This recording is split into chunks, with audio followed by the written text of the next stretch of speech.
What's going on, fellow A-Plusers? It is I, your Morphinominal host, Adam Perez. We're back once again with another Ultraman Trigger review, as we're going to go ahead and get into episode number 19, What Makes a Savior, as we're currently playing a little bit of catch-up here in regards to Ultraman Trigger, a series that I've been loving so far this season. When we talked about Ultraman Trigger episode number 18 earlier this week, I did mention the idea that I was kind of expecting a brand sort of new episode here this Friday, since we're dropping our episode 19 review on a Friday, when a new episode of Ultraman Trigger winds up hitting us later on this evening, episode number 20, which a lot of people have clarified for me it's going to be a little bit of a clip show, if anything. So we've had several of these here this season so far. I mean, when you've got 25 episodes overall, it feels a little bit much for a clip show, but I am intrigued at least to kind of see how they tell the story of this clip show. So I will be certainly checking it out and hopefully have episode 20's review up for you guys hopefully later on this weekend, or maybe at the beginning of next week, just basing really off of what my life schedule is certainly going to be like. But we'll definitely go ahead and keep you informed as we continue to play a little bit of catch up for you guys today. So this was actually, when it comes to episode number 19, one that I certainly enjoyed in certain areas, to certainly say the least. This definitely is picking up from the hilarious episode that we had from episode 18, which I thought was kind of cool, because I kind of look at this now as a two-parter, if you will. The brief hint, or mystery about the Kyrieloid in episode 18, but now getting to see the Kyrieloid here and his story come to a conclusion in episode 19. So an interesting two-parter. The first part being rather hilarious. This one really taking us back to the more serious sort of drama aspect of the series. So I was a really big proponent of that. I will say this in regards to the Kyrieloid. I kind of was hoping that he would have a little bit more of a presence in here, considering that this is my first time really being introduced to that particular alien race or character. I know Chairman Shizuma, who winds up returning in here. First, Shizuma's face, it's a welcome sight. I'm so glad that he's certainly back in here. We saw clearly a lot more of him in the very first half of this particular season. Kind of went off and did his own thing, and more of the supporting characters and Kengo's storyline really kind of took the forefront. So anytime Chairman Shizuma's back, I'm always a big happy camper, just based off of his history and the lore that's kind of automatically established with him, especially when it comes to him being from another Earth or in another dimension originally. So anytime that he's on screen or in the story, I'm a little bit intrigued to kind of see what they're going to go ahead and embark on in here. And when we get the opportunity to see Chairman Shizuma, he does let them know that the TPU has kind of been watching them over the past episode or so, realizing that cosmic rays have certainly surrounded Nurse Desi. This, in fact, goes along with Ignis's idea that they were under a psychic attack, and Chairman Shizuma calls these cosmic rays Morpheus R, and apparently there's some Morpheus R rays that are emanating, whatever, coming from Earth. I'm jumbling over my words today. And this winds up putting some of our characters on ground duty down on Earth, trying to figure out exactly where some of these cosmic rays are coming from. And this is where we get the opportunity to see the Kyrieloid, who has taken a human shape. Chairman Shizuma refers to them sort of as a demonic being who controls people's hearts and sort of unhinges them, right? Can also see, force people to see illusions and what some of their greatest desires are as well. So very powerful creature, to certainly say the least. And when we do finally at least talk to the Kyrieloid in here, he does mention the idea that what he did in the previous episode was very much a test, really trying to see who's as selfless as possible, who has certainly the power here on this planet to possibly become a savior of sorts. And so he winds up having an immediate connection with Yuna, and really lets Yuna know that she's the one that has definitely passed the test in here. But we quickly see that by the end of this episode, it's like take backsies. Like, he immediately is like, oh, you know what? No, based off of your actions in this episode, you're really not worthy of the immense power that you certainly have. And, you kind of fall under the same trap that all your other friends kind of gave into, and that is in fact sort of their emotions, right? Letting their emotions sort of guide their usage of power and things like that. So and then immediately quickly turned tables here, and we get the opportunity to see him turning into his actual Kyrieloid form, and an incredible battle towards the end of this episode too. For me, I really wish that they had kind of explored the Yuna stuff just a little bit more in regards to that, because the Kyrieloid felt very fleeting. You know, the tease of who's that mystery man, and then when they actually do meet, they don't really have a full-on conversation, right? He mentions some things to her, and then the battle sort of ensues with the Giants of Light that winds up sort of taking her distraction away, and seeing Yuna finally tap into the Yuzari abilities. I was kind of hoping that we would get a little bit more of a conversation between her and the Kyrie, just to maybe get a better understanding as to what he was truly trying to achieve when it comes to Yuna. But I will say this, when it comes to Yuna's part, while I do wish that this series in general maybe focused on her a little bit more, or maybe gave her some more lines, or just more debate and conversation about some of the things that she's kind of experiencing, they definitely did at least highlight her in here, as she, especially now that we have Shizuma on board, you know, her really expressing to her father how frightened she is to kind of take that next step, right? Like, clearly knowing what she has to do, what she certainly wants to do in regards to helping the people around her, but in the sense of helping out more than she already can, seemingly will ask of her to sacrifice a lot, if not her life, right? So there is a clear fear of death, and I'm kind of glad that she kind of brought that up, right? Like, not everybody is certainly made for that hero role and that selfless sort of sacrifice.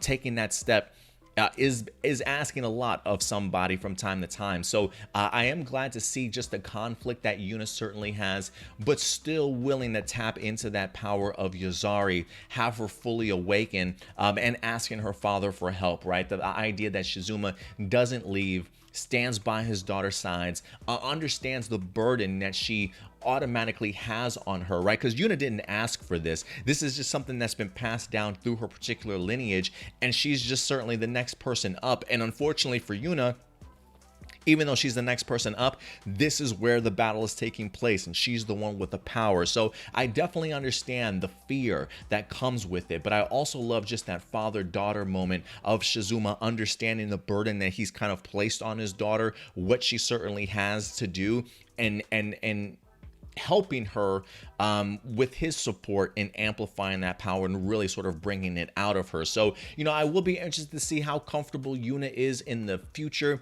when it comes to calling upon Yuzari, using some of her power that she certainly has, and if this is really going to sacrifice her life by the end of the season or not, or if they certainly find a little bit of a better balance, if you will, for Yuna certainly going forward. But big step for her, but it is one of those things, while I have enjoyed how Yuna's been handled, I kind of wish they gave a little bit more depth in regards to just her growth and some of the questions that she has. But I did love how they wind up handling it here in this episode, to certainly say the least. And I will say this too, you know, the battle towards the end, by the way, was not expecting the appearance of Ultraman Tiga in here at all. But there is a little bit of confusion on my part watching this. I kind of wish they elaborated a little bit more. The idea that it seems as though we see Yuna noticing light coming from her father, saying, you know, her mentioning the idea that, hey, you have the light within you. And immediately when she said that, I thought to myself, is Shizuma about to go ahead and literally transform into Ultraman Tiga? Has this dude been Tiga the entire time? And that's not necessarily the case, but Yuna's able to go ahead and notice that there is some light in him, and uses that light to then bring forth Ultraman Tiga, mentioning the idea that maybe because he's fought beside her, maybe because her father has fought beside him before, I'm assuming, or at least under the impression, that because they have fought side by side before, that some of that light aura has kind of, I don't want to say contaminated him, but sort of attached himself to him, right? Like there is a sense of selflessness, fight sort of thing that he definitely has experienced in his previous Earth, that maybe allows Yuzari to pull a form of Ultraman Tiga with that power to the forefront. So I don't know, like, is that Ultraman Tiga literally living inside of Shizuma, or is it just like a light embodiment that Yuzari is actually has the ability to actually create and bring some life to, if you will, to go ahead and create? Because I wish that they had kind of explained it a little bit, because it's just like, hey, I'm pulling the light from you and here you go, Ultraman Tiga. Whereas for a second there I was thinking to myself, So is he Tiga?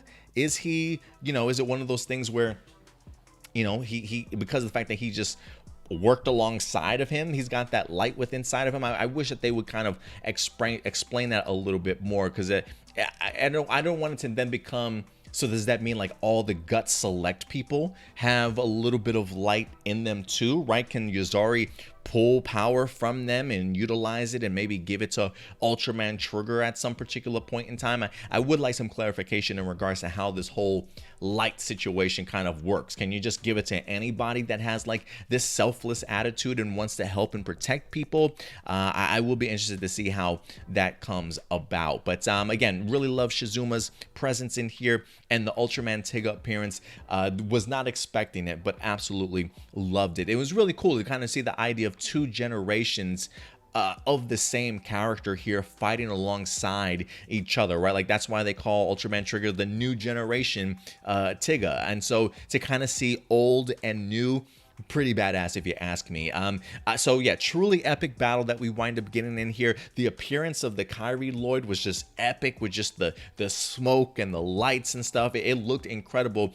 So truly epic battle, and an amazing soundtrack attached, by the way. And that's definitely something that I don't know if it goes unnoticed for this season, but I love the soundtrack and the music when it comes to Ultraman Trigger.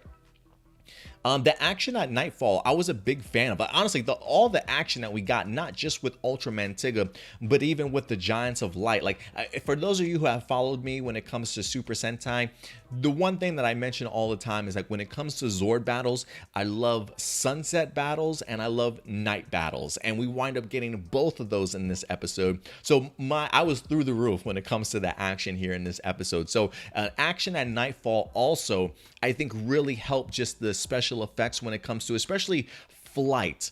I think flight looks so much cooler, so much cleaner, right? It's hard to kind of see a character on a green screen with the special effects background sort of thing, but at night it all feels so seamless and so incredibly beautiful on screen to kind of see, especially when they go into their sky type and they're flying through the sky and stuff.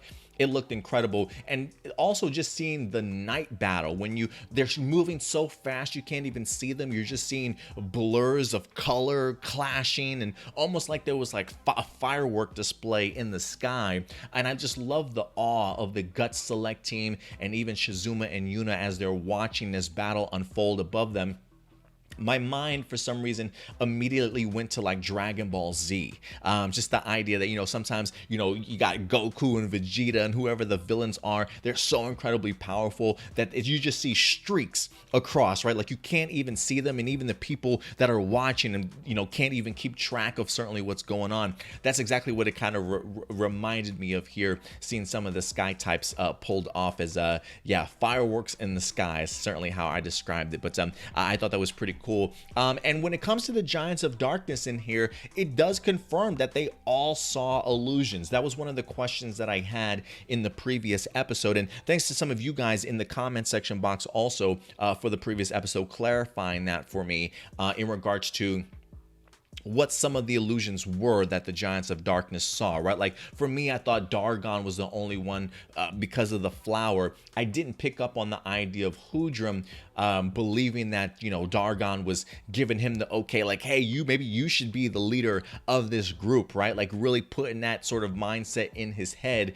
And even the illusion of Carmeara seeing Trigger. So the dream that Kengo winds up having about Trigger and Carmeara, very much a reality, something that he clearly saw. I don't believe that was what his illusion was. I believe that was very much so, but Carmeara seeing Trigger, Dark Trigger, definitely was. So it winds up leading to just an all-out brawl between these Giants of Darkness, right? Hoodrum pushed to the point of now doubting Carmeara, where her loyalty lies, how much she's sort of fallen off after the discovery of Kengo Manaka and what happened with Trigger in her past and things like that. And she's sort of been a one-woman army, if you will, and Hoodrum's kind of looking at now maybe as a weakness. So even though it was certainly an illusion for Hoodrum, the idea that it's planted in his head now, and the fact that they take this battle to Earth, I thought it was pretty cool, honestly. Like I love the idea that we've got a group of villains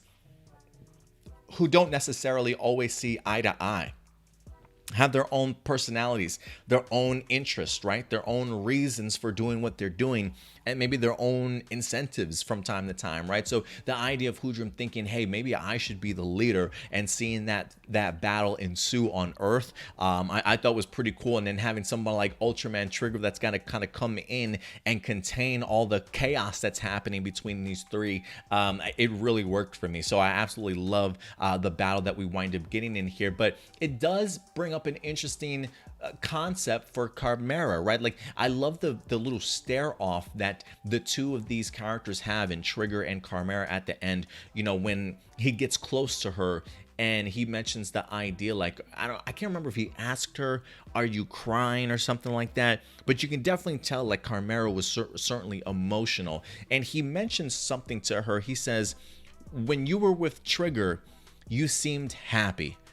And that was definitely enough to kind of stop Carmeara in her tracks, upset her enough to where she winds up leaving the battle sort of immediately, not maybe necessarily wanting to face the idea that I'm a giant of darkness, right? Like, I should be raining destruction on things. Happiness? What is that concept, right? I love the idea that Ultraman Trigger has officially challenged her.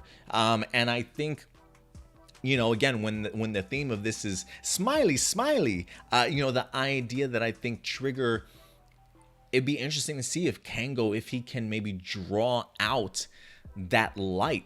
If there is, well, I guess there technically is some sort of level of light within everybody, right? Like, that's the theme that they've certainly mentioned, and we've seen that already with Trigger Dark. The idea that, you know, pulling out and drawing out that light can certainly change you. And so it should be interesting to see that now that he's mentioned that idea of happiness, is that something that Carmeara is really going to kind of just sit back and ponder and wonder now, right? Like, have I ever truly felt that way?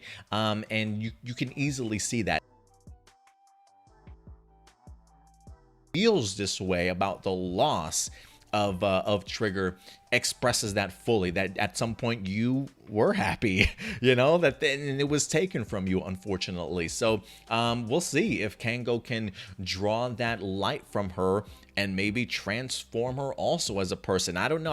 At the beginning of the season, I honestly wouldn't have thought that, but I think somebody might have mentioned that in the comment section box, also in the previous episode, and then just seeing the conversation between Trigger and Carmeara in here really made me fall in line with that concept also. So I'm eager to see what Kango can do when it comes to the Giants of Darkness, certainly going forward. But overall, really solid episode. I was really a big fan of it, honestly. The action was incredible. Really enjoy the Shizuma and Yuna stuff, and then get an opportunity to see Kango along with Carmeara really did it for me here this week. But listen, guys, at the end of the day, though, these are just simply my A+ opinions. I certainly want to go ahead and know yours. Let your thoughts be known in the live chat or the comment section box below. And of course, we'll certainly be back later on this week with another Ultraman Trigger review. And if anything, guys, feel free to certainly join us every Saturday, going live at 12 p.m. Central Time for a live episode of A+ Morphinominal, where we wrap up the week's news